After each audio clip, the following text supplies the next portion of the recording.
በጎንደር የፋኖ አመራሮች ከበባውን ሰብረው ወጥተዋል። አንድ ፓትሮል ሙሉ በሙሉ ሲወድም የሻለቃ አዛዡን ጨምሮ የብልጽግና ባለስልጣናት፣ የፖሊስ አባላት፣ ሚሊሻና አድማ ብተና ጉዳት ደርሶባቸዋል። በወሎ ቤት አማራ አዳዲስ የውጊያ ግንባሮች ተፈጥረዋል። መካነ ሰላምና መቅደላ ዙሪያ ከባድ ውጊያዎች ውለዋል። በሸዋ በአራት አቅጣጫ የገባው የአገዛዙ ጦር በፋኖ መልሶ ማጥቃት ክፉኛ ተመትተዋል። የአፋብን ሁለት እዞች ባደረጉት የጋራ ውጊያ አንድ ኦራል በአርፒጂ ከነጫነው ሰራዊት ሙሉ በሙሉ መውደሙ የዕለቱ ውጊያ ልዩ ክስተት ሆኗል። እነዚህንና ሌሎች የአውደ ውጊያ መረጃዎችን በዝርዝር ይዘናል። በኢትዮጵያ በስፋት የገቡት የቱርክ መንግስት ደህንነቶች በመጨረሻም ኢትዮጵያን የተመለከተ ሚስጥራዊ ሰነድ ይፋ አድርገዋል። ሰነዱ የቱርክ ሰላዮች ኢትዮጵያን ምን ያክል እንደወረሯት አሳይተዋል። ቱርክ ብልጽግናን በጦር እያገዘች መሆኗን ከማረጋገጡ ባሻገር ወታደራዊ ማዕከል መክፈቷን አመላክተዋል። ብልጽግና በአማራ ላይ ባስቀጠለው ጦርነት የቱርክ ድሮኖች መታጠቁንም ሰነዱ አረጋግጧል። አብራችሁን ስትዘልቁ ትሰሙታላችሁ። የህወሓት አርሚዎች እርስ በርስ መዋጋታቸው ተሰምተዋል። የወርቅ ማዕድናትን ማዕከል ያደረገው የነ ጄኔራል ምግበ ኃይሌ ፍልሚያ ወደ አርሚዎችና ታችኛው ታጣቂዎች ጭምር ወርዶ ራሳቸውን በሶስት ጋንታ ያደራጁ ታጣቂዎች ተኩስ ከፍተዋል። በሌላ በኩል ብልጽግና ወደ ሰሜን ኢትዮጵያ ተጨማሪ ኃይል ሊያሰማራ መሆኑ ታውቋል።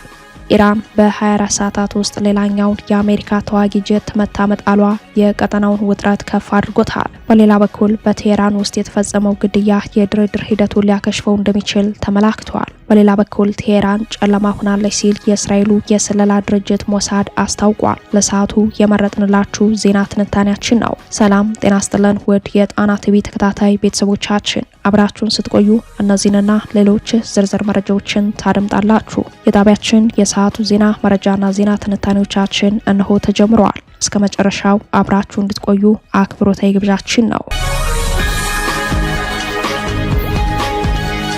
የፋኖ ኃይሎች በጎንደርና በሸዋ ቀጠናዎች ወታደራዊ ድል ቀንቷቸዋል። በጎንደር አንድ ፓትሮል ሙሉ በሙሉ ሲወድም የፋኖ አመራሮች ከበባውን ሰብረው ወጥተዋል። የሻለቃ አዛዡን ጨምሮ የብልጽግና ባለስልጣናት፣ የፖሊስ አባላት፣ ሚሊሻና አድማ ብተና ጉዳት ደርሶባቸዋል። በሸዋ በአራት አቅጣጫ የገባው የአገዛዙ ጦር በፋኖ መልሶ ማጥቃት ተመትተዋል። በጎንደር ቀጠና የፋኖ ዞች ውህደት እየተጠናቀቀ ባለበት በዚህ ወቅት የተለያዩ አውደ ውጊያዎች ተጠናክረው ቀጥለዋል። ደቡብ እዝን ጨምሮ ከወሎና ከጎጃም ወደ ጎንደር እንዲገባ የተደረገው ተጨማሪ የሰራዊት ቁጥር 20 ሺህ የሚገመት እግረኛ ሰራዊት ሲሆን ይህ እግረኛ ሰራዊት በበርካታ አካባቢዎች የማጥቃት ዘመቻ የከፈተ ቢሆንም የውጊያ እውነታዎችን መቀየር እንዳልቻለ ነው የተመላከተው። በደቡብ ጎንደር ቀጠናዎች ከቀጣዩ ምርጫ ጋር በተያያዘ የፋኖ ይዞታዎችን ለመንጠቅ በሰማይና በምድር ልዩ ዘመቻ በማካሄድ ላይ የሚገኘው መከላከያ እብናት፣ ምስራቅና ምዕራብ እስቴ ከተሞችን መልሶ የተቆጣጠረ ቢሆንም ስልታዊና ስትራቴጂካዊ የውጊያ ቀጠናዎችን ከፋኖ ኃይሎች ማስለቀቅ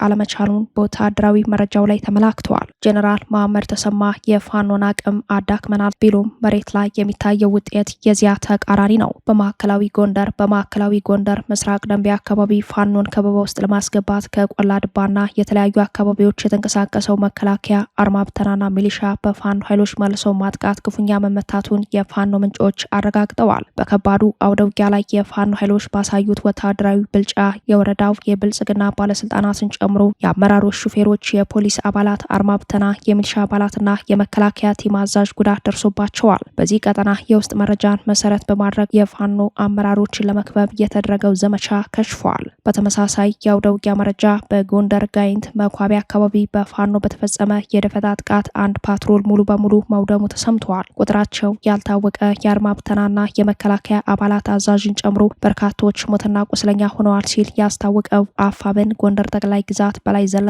እዝ 206ኛ ከፍ ያለው ደሴ ኮር ነው። በተመሳሳይ ጋይንት ገደባ አካባቢ በተፈጸመ ጥቃት በአገዛዙ ጥምር ጦር ላይ ሰብአዊና ወታደራዊ ኪሳራ መድረሱ ተሰምተዋል። የፋኖ ኃይሎች ከጉና ከጋይንት ከክምር ድንጋይ ወደ ስማዳ እንቅስቃሴ ላይ በነበረ የእግረኛ ጦር ሰራዊት አዛዥና የቡድን መሳሪያ ተኳሽ ላይ ጉዳት ማድረሳቸውን አረጋግጠዋል። በዚህ አውደ ውጊያ የሻለቃ አዛዥና አጃቢዎቹ ዲሽቃን ጨምሮ ጉዳት ከደረሰባቸው በኋላ የአገዛዙ ጦር ተጨማሪ ኃይል ከሌላ አቅጣጫ ማስገባቱን ይህ ዜና እስከተጠናቀረበት እኩለ ቀን ድረስ ወታደራዊ ውጥረቱ እንደተባባሰ በማንኛውም ሰዓት ውጊያ ሊቀጥል እንደሚችል ከፋኖ ምንጮች ሰምተናል። በሌላኛው የግንባር መረጃችን የአፋብን ሸዋ ጠቅላይ ግዛት አሳምነው እዝ በአራት አቅጣጫ የመጣውን የአገዛዙን ጦር በመምታት ድል ተቀዳጅቷል። አፋብን ሸዋ ጠቅላይ ግዛት አሳምነው እዝ ታሪካዊ አንድነቱን ባበሰረ ማግስት በከፈተው መጠነ ሰፊ ማጥቃት በአገዛዙ መከላከያ በአድማ ብተናና በሚሊሻ ኃይሎች ላይ ድል እንደቀናው አስታውቋል። ከሁለቱ ግዙፍ ኮሮች የተውጣጡ ሻለቆች በአገዛዙ ሰራዊት ላይ ከፍተኛ ኪሳራ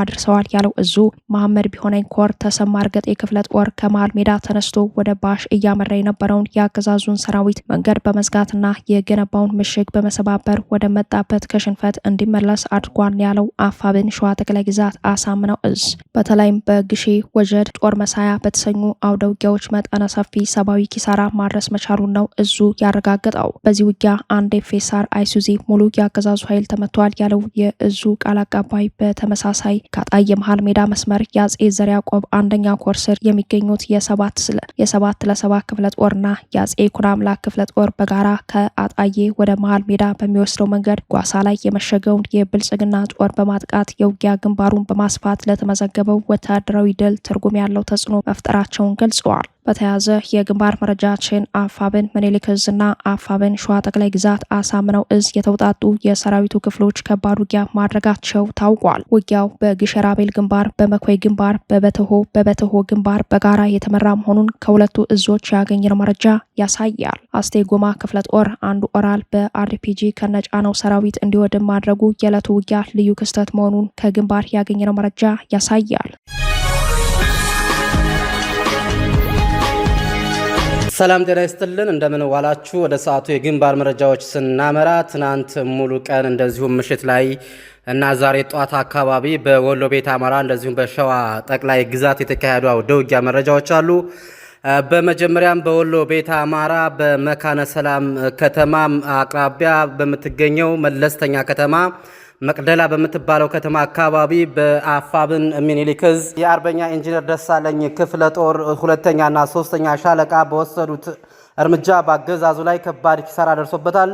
የአገዛዙ ሰራዊት ከመካነ ሰላም ከተማ ለምርጫ ሰበብ ወደ መቅደላ ታዳጊ ከተማ ያቀና ቢሆንም ከ15 በላይ ሙት እንደዚሁም ከ10 በላይ ቁስረኛ ይዞ ወደ መካነ ሰላም ሆስፒታል መመለሱን የክፍለ ጦሩ የህዝብ ግንኙነት ክፍል ለጣና ሳተላይት ቲቪ አድርሶናል። ይህ በእንዲህ እንዳለ በሸዋ ቀጠና አፋብን ሸዋ ጠቅላይ ግዛት አሳምነው እዝ መሐመድ ቢሆነኝ ኮር ትናንት ሙሉ ቀን እስከ ምሽት ድረስ በተካሄደው ትንቅንቅ በአገዛዙ ብልጽግና ሰራዊት ላይ ከባድ እርምጃ መውሰዱን በኮሩ ባወጣው የግንባር መግለጫ ላይ ያሳውቋል። አገዛዙ ብልጽግና ሀገር ሰላም እያለ የምርጫ ካርድ በግዳጅ ህዝቡን ለማስወጣት በስልጣን ጠባቂዎቹ ያገዛዙ ጥምር ጦር ታጅቦ ሲንቀሳቀስ በነበረበት ሰዓት ላይ በትናንት ሁለት ከቀኑ 9 ሰዓት ጀምሮ በደጋማው የመንዝ ክፍል የደጃዝማች ተሰማ እርገጤ ክፍለ ጦር አዲት ግራር ሻለቃና ነበልባሎቹ በረራ ክፍለ ጦር በሸዋ ጠቅላይ ግዛት እዝ መንዝና ጊሻ አውራጃ ደግሞ መንዝጌራ ወረዳ ጓሳ ላይ የብልጽግና ሰራዊት መሽጎ በነበረበት ቦታ ላይ በወሰዱት የደፈጣ ጥቃት ከባድ ጥቃት ማድረሳቸውን ኮሩ ባወጣው የግንባር መግለጫ ላይ ተመላክቷል። ከባድ ሆነ ያገዛዙ በርካታ ያገዛዙ ሰራዊት ሲደመሰስ ያገዛዙ የሚኒሻ አመራር የነበሩ እንደዚሁም በርካታ አገልጋይ የነበሩ የሚኒሻና የፖሊስ አባላት ላይም የእርምጃ ሲወሰድ በርካቶች ቁስለኛና ሙት መሆናቸውንም ተገልጿል። አጠቃላይ 26 የሚሆኑት ያገዛዙ ጥምር ጦር ላይ እርምጃ ሲወሰድ ከ15 በላይ የሚሆኑት ደግሞ ከባድ ቁስለኛ መሆናቸውን ኮሩ ባወጣው መግለጫ ላይ ተመላክቷል። አጠቃላይ በነበረው አውደ ውጊያ አገዛዙ በሰው ኃይልና ቁሳራዊ ኪሳራ ደርሶበታል። አጠቃላይ የፋኖ ኃይሎች በወሰዱት የደፈጣ ጥቃት በጥቅሉ በአገዛዙ ላይ የምርጫን ለማሳካት ሲንቀሳቀስ በነበረበት ሰዓት ላይ የተፈጸመው ይህ የደፈጣ ጥቃት አገዛዙ ምርጫን የሚያካሄድበት ምንም አስቻይ ሁኔታ እንደሌለ ጠቋሚ ናቸውም ተብሏል። በተለይም በሁሉም ቦታዎች ላይ ኦሮሚያ ልዩ ዞን የሚኒሻ አባላትንም በመሰብሰብ የ102ኛ ልዩ ዘመቻ አየር ወለድ ኮማንዶ እያለ የሚጠራው በሴራና ጉር በተባሉ ቦታዎች ላይ በንጹሃን ላይም እንደዚሁ ከፍተኛ ድብደባ ሲያካሂድ በማካሄድ አጠቃላይ በፋኖ የተወሰደበትን ቂም እየመለሰ እንደሚገኝም ተገልጿል። በጊሽራቤል ወደ አንጸኪያ ገምዛ ወረዳ ጊሾና ሸበቶ ቀበሌ ወደሚባሉም ተንቀሳቅሶ የነበረው ያገዛዙ ጦር ከ40 በላይ ያገዛዙን ጥምር ጦር ይዞ ሲንቀሳቀስ ልክ 12 ከ25 ላይ ትናንት ምሽት ደፈጣ በመጣል ሙሉ ኦራሉ በፋኖ ኃይሎች ሲመታ በርካቶች ሙትና ቁስለኛ መሆናቸውም ተመላክቷል። በእንዲህ እንዳለ አገዛዙም በዚሁ ቀጠናም የአንድ 26 ዓመት ወጣትን በመረሸን በፋኖ የደረሰበትን ሽንፈት ለማካካስ መሞከሩን የሙሐመድ ቢሆነ ኮር ባወጣው የግንባር መግለጫ ላይ ተመላክቷል። ተስፋዬ ልሳኑ ነኝ ከዛው ከትግሉ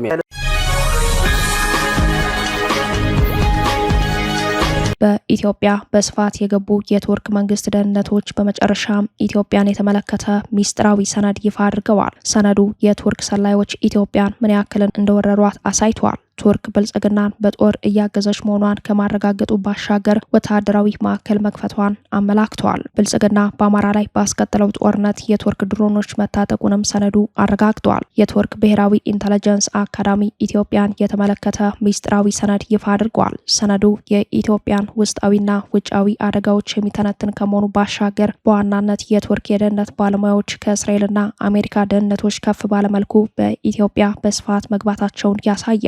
የቱርክ ብሔራዊ ደህንነት አካዳሚ የአዲስ አበባና አንካራን ግንኙነት በገመገመበት ሰነዱ ላይ ከብልጽግና ጦረኝነት ጀርባ የቱርክ ጦር አገዛዙን በጥብቅ በመደገፍ በጦር እያገዘ መሆኑን ይፋዊ ማረጋገጫ ሰጥቷል። የደህንነት መረጃው ከ2021 ጀምሮ በድሮንና መሰል ቴክኖሎጂዎች የተጀመረው ትብብር አሁን የጋራ ስልጠና፣ የጦር ኢንዱስትሪ ትብብርና በድንበር ደህንነት ማስከበር ላይ ወደ ማተኮር መዞሩን በሰነዱ ላይ በስፋት ቢተነተንም ኢትዮጵያ አደጋ የከበባት ሀገር መሆኗን ግን አላስተባበለም። ቱርክና ብልጽግና የጋራ የስልጠና ማዕከል መክፈታቸውንና የደህንነት መረጃ የመጋራት ስምምነትና ተግበራ መጀመራቸውን ያረጋገጠው ሚስጥራዊ ሰነዱ የቱርክ ሰው አልባ የጦር አውሮፕላኖች ብልጽግና በዋናነት በአማራ ባስከተለው ጦርነት ላይ መጠቀሙንም ጠቁመዋል። በአሁኑ ሰዓት የጦር ሜዳ የሚገኘው መከላከያ ብረት ለበስ ተሽከርካሪዎችን ከቱርክ መታጠቁን፣ ፈንጂ ተከላካይና ጸረ ሽምቅና የደፈጣ ጥቃቶችን የሚመክቱ ብረት ለበሶችን መያዙን ሰነዱ በስፋት ተንትነዋል። ከፍተኛ የድንበር ቅኝትና የስለላ ቴክኖሎጂና ስርዓትም ቱርክ ለብልጽግና መገንባቷን አትቷል። የቱርክ የመከላከያ ኢንዱስትሪዎች ብልጽግናን በማስታጠቅ በኩል ሚናቸው ከፍተኛ መሆኑንም አብራርተዋል። የቱርክ ብሔራዊ ደህንነት ተቋም የብልጽግና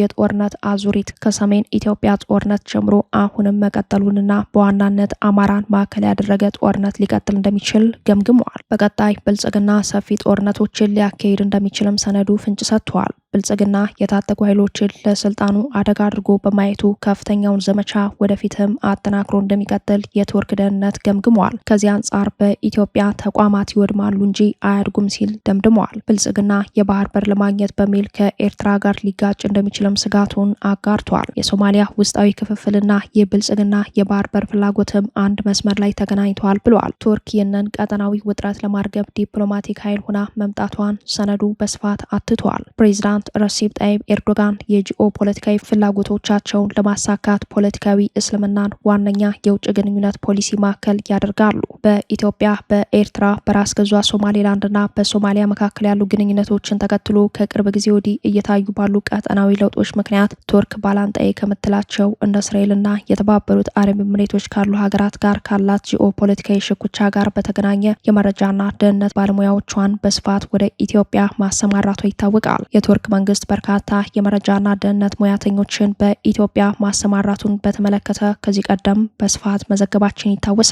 የቱርክ የመረጃና ደህንነት ባለሙያዎች አዲስ አበባን ጨምሮ የባህር ዳር፣ ጎንደር፣ ወሎ ቤት አማራ፣ ድሬዳዋ፣ በሐዋሳና በናዝሬት ከተሞች ተደጋጋሚ መዳረሻቸውን በማድረግ በስፋት ይንቀሳቀሳሉ። የመረጃ ባለሙያዎች በአመዛኙ የቆጵሮስ ፓስፖርት ተጠቅመው ወደ ኢትዮጵያ እንደሚገቡ ምንጮች ጠቁመዋል።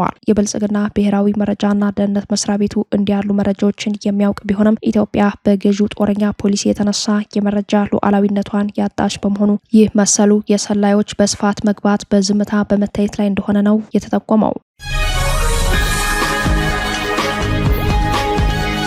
የህወሓት አርሚዎች እርስ በርስ መዋጋታቸው ተሰምተዋል። የወርቅ ማዕድናትን ማዕከል ያደረገው የነ ጀነራል ምግበ ኃይሌ ፍልሚያ ወደ አርሚዎችና ታችኛው ታጣቂዎች ጭምር ወርዶ ራሳቸውን በሶስት ጋንታ ያደራጁ ታጣቂዎች ተኩስ ከፍተዋል። በሌላ በኩል ብልጽግና ወደ ሰሜን ኢትዮጵያ ተጨማሪ ኃይል ሊያሰማራ መሆኑ ታውቋል። የህወሓት ፖለቲካዊ አመራሮችና ወታደራዊ አዛዦች የእርስ በርስ የስልጣን ሽኩቻና የጥቅም ትንቅንቅ አፈሙዝ እስከ ማማዘዝ ደርሰዋል። ከዚህ የውስጥ ሽኩቻ ጋር ተያይዞ አርሚ 11ና አርሚ 35 የተባሉ የህወሓት የታጣቂ ክፍሉ አባላት ውስጣዊ መናጋት ገጥሟቸዋል። በአርሚዎቹ መካከል የእርስ በርስ ውጊያ መካሄዱም ታውቋል። ለጉዳዩ የቀረቡ ምንጮች እንደጠቆሙት አርሚ 11 ተብሎ ከሚጠራው የህወሓት ታጣቂዎች ውስጥ የተነጠሉ ኃይሎች ራሳቸውን በስጋት ጋንታ ያደራጁ ታጣቂዎች የወርቅ ማውጫ ጉድጓዶችንና የወርቅ መገኛ ማዕከላትን በኃይል ለመቆጣጠር ከነሙሉ ትጥቃቸው ተንቀሳቅሰዋል። ፍርፋራና ህርሚ የተባሉ የሽሬ ቀጠናዎች ላይ ታጣቂዎቹ እንቅስቃሴ አድርገዋል ነው ያሉት ምንጮች። ዛናና አዴት ከተባሉ የተከዜ ቀጠናዎች ወደ አርሚዎቹ ቀጠናዎች ለመሄድ የተውጣጡ ታጣቂዎችን ትጥቅ ለማስፈታትና ለማስቆም ውጊያ ቢከፍቱም ያጸፋ ምላሽ በመስጠታቸው ትጥቅ ማስፈታት አልቻሉም ተብሏል። ታጣቂዎቹ እኛም እንደ ህወሓት አዛዦች ወርቅ በማውጣት ሀብታም እንሆናለን በሚል እንቅስቃሴ ከአደረጃጀት በመውጣት ሙሉ ትጥቃቸውን ይዘው የወርቅ ማውጫ ማዕከላት ለመቆጣጠር መንቀሳቀሳቸው በህወሓት ወታደራዊ ክንፍ ላይ ሌላ ፈተና ይዞ መጥተዋል። በሌላ በኩል ህወሓትና ብልጽግና በየፊናቸው የጦርነት ዝግጅት ከማድረጋቸው ጋር ተያይዞ ብልጽግና ላለፉት ሳምንት ወደ ሰሜን የሚያደርገውን ወታደራዊ እንቅስቃሴ ጋብ አድርጎት የነበረው ዳግም በመጀመር ተጨማሪ ኃይል ወደ ሰሜን ኢትዮጵያ ሊንቀሳቀስ መሆኑ ታውቋል። ከምስራቅ ኢትዮጵያ፣ ከደቡብ ኢትዮጵያ፣ ከጉጂ፣ ከጅማና ከሲዳማ ወደ ሰሜን ምስራቅ ኢትዮጵያና ወደ ሰሜን ምዕራብ ኢትዮጵያ ተጨማሪ ኃይል ሊንቀሳቀስ መሆኑ ተሰምተዋል። መከላከያ ለዚሁ ዓላማ ተሽከርካሪ እየሰበሰበ ነው ሲሉ መረጃውን ያደረሱን ምንጮች የተሽከርካሪ ባለንብረቶች መኪኖቻቸው መቼ እንደሚመለሱ እንደማያውቁ ነው የገለጹት። የደረቅ ጭነትና የህዝብ ተሽከርካሪዎችን በቀዳሚነት በብዛት መሰብሰቡ ታውቋል። ባለፈው ጥር ወር መጨረሻ ጀምሮ አዲስ አበባን ጨምሮ ከወለጋ፣ ከቤንሻንጉል መተከል፣ ደቡብ ኢትዮጵያ፣ ምስራቅ ኢትዮጵያ፣ መካከለኛው አዋሽ ወደ ሰሜን ምዕራብ ጎንደር፣ ወልቃይት፣ ጠለምት፣ ዋግ፣ ቆቦና አፋር በ6 ግንባሮች በርካታ ኃይል ያስጠጋው ብልጽግና አሁንም ተጨማሪ ኃይል ለመንቀሳቀስ መዘጋጀቱ የጦርነት ስጋቱ ይበልጥ ያሳየ ሆኗል። ኢራን በ24 ሰዓታት ውስጥ ሌላኛውን የአሜሪካ ተዋጊ ጀት መታ መጣሏን የቀጠናውን ውጥረት ከፍ አድርጎታል። በሌላ በኩል በቴህራን ውስጥ የተፈጸመው ግድያ የድርድር ሂደቱን ሊያከሽፈው እንደሚችል ተመላክተዋል። በሌላ በኩል ቴህራን ጨለማ ሆናለች ሲሉ የእስራኤሉ የስለላ ድርጅት ሞሳድ አስታውቋል። የኢራን አሜሪካ እስራኤል ጦርነት ወደ አደገኛ ምዕራፍ ተሸጋግሯል። የአሜሪካ አየር ኃይል የጥቃት ማዕከል ታንክ አዳኟ በመባል የምትታወቀው ኤ10 ተዋጊ ጀት በሆርሙዝ ወሽመጥ አካባቢ በደረሰባት ጥቃት ተከስክሳለች። ታንክ አዳኟ ኤ10 ተዋጊ ጀት ቀደም ብሎ የወደቀውን የኤፍ-15 አብራሪ ለመፈለግ በምታደርገው አደገኛ የነፍስ አድን ተልዕኮ ላይ ያለች መጠቃቷ ለአሜሪካ ተጨማሪ ውርደት ሆኗል። ይህም 24 ሰዓታት ባልሞላ ልዩነት አሜሪካ 2 የጦር አውሮፕላኖቿን በኢራን ጥቃት አታለች። ጦርነቱ ከጀመረ ባለፉት 5 ሳምንት 4 የአሜሪካ የጦር ጀቶች በኢራን ጥቃት መውደቃቸው ለአሜሪካ ጦር ብሔራዊ ውርደት ሆኗል። ዘ ኒውዮርክ ታይምስ በ24 ሰዓታት ሁለተኛው የአሜሪካ ጦር አውሮፕላን በፋርስ ባህረ ሰላጤ መውደቁንና አብራሪው መትረፉን የፔንታጎን ባለስልጣናትን ጠቅሶ ዘግቧል። የኢራን ወታደራዊ አመራሮች ጄቷን የጣሏት የራሳቸው የአየር መከላከያ ሚሳኤሎች መሆናቸውን በኩራት እየገለጹ ነው። እንደ አሜሪካ መከላከያ ሚኒስቴር መግለጫ ኤ10 ጄቷ የተመታቸው ቀደም ብሎ የተከሰከሰ ሌላ የኤፍ-15 ተዋጊ ጀት አብራሪን ለማዳን በምታደርገው የፍለጋና የነፍስ አድን ተልዕኮ ላይ እያለች ነው። ክስተቱ በዓለም አቀፍ የነዳጅ መስመር ላይ በምትገኘው የሆርሙዝ ወሽመጥ ላይ ያለውን ስጋት ከፍ አድርጎታል። ፕሬዚዳንት ዶናልድ ትራምፕ የወሽመጡን የንግድ መስመር ክፍት ሆኖ እንዲቆይ ለኢራን ጠንካራ ማስጠንቀቂያ በሰጡ ማግስት ይህ ጥቃት መፈጸሙ ዋይት ሀውስ ምን አይነት ያጸፋ እርምጃ ይወስድ ይሆን የሚለውን ጥያቄ አስከትሏል። በሌላ በኩል ኢራንም በአሜሪካ የኢነርጂ ተቋማት ላይ ጥቃት እንደምትሰነዝር በመዛቷ አካባቢው ወደ ከፋ ግጭት እያመራ መሆኑን አመላክቷል። ይህ በእንዲህ እንዳለ ዓለምን ያስጨነቀው ጦርነት በድርድር እንዲቋጭ ግፊት በሚሰሙበት በዚህ ወሳኝ ሰዓት ድባቡን በአንድ ጀንበር የቀየረ አስደንጋጭ የጥቃት ዜና ከቴህራን ተሰምቷል።